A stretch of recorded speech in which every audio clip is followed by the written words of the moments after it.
The wind howled against the stone walls of the chapel, finding every crack in the mortar.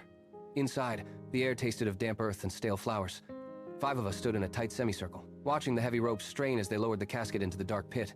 No one spoke. The only sound was the rhythmic scraping of wood against the rough edges of the grave. The metal marker rested on a nearby table, polished to a dull shine. It bore only 2 words: UN known, laborer. I watched the coffin disappear into the shadow of the earth, settling with a final, heavy thud that vibrated through the soles of my shoes.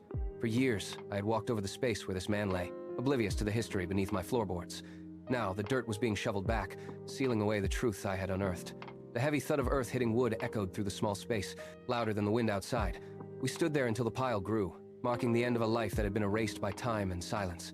The funeral was finished, but the weight of the mystery remained, pressing down on the floor of the chapel just as it had once pressed down on me. The silence of the grave felt familiar, though I could not say why until I returned to the memory of the farmhouse.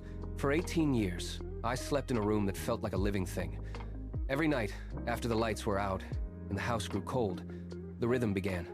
A hollow, rhythmic thudding from somewhere beneath the floorboards.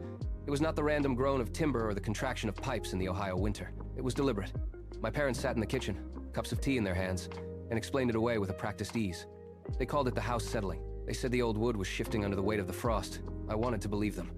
I lay in bed, staring at the ceiling, trying to match my breathing to the beat of the thuds. It was a slow, heavy sound, like a hand hitting pine. Each knock traveled up through the mattress, vibrating against my spine. I spent my childhood listening to those sounds, wondering why the house seemed to be trying to communicate. My parents insisted that the silence during the day proved the house was just tired from the wind. But at night, the knocking always returned, patient and persistent, waiting for an ear to listen. The nightly thuds remained constant for years, a dull pulse beneath my bed that I had learned to ignore. But the obsession grew until the uncertainty became a physical weight. One Saturday, when the house was quiet and the sun cut a sharp, dusty line across the bedroom, I decided to end the guessing. I gripped the corner of the heavy rug and pulled. It slid across the floorboards with a dry, rasping sound. I had expected to see plain, aged timber.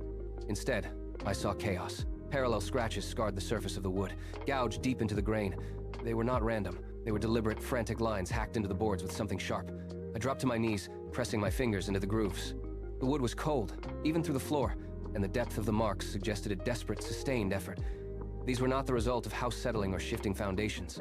These were the marks of someone trapped, someone trying to claw their way through the barrier that separated them from the rest of the world.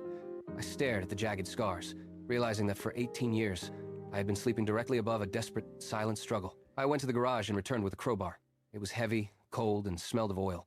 I knelt back on the floor, sliding the curved metal tip into the narrow gap between the boards. I pushed. The floor fought back. The wood groaned, a long, high-pitched protest that vibrated through my grip. I shifted my weight, putting my back into the leverage. One by one,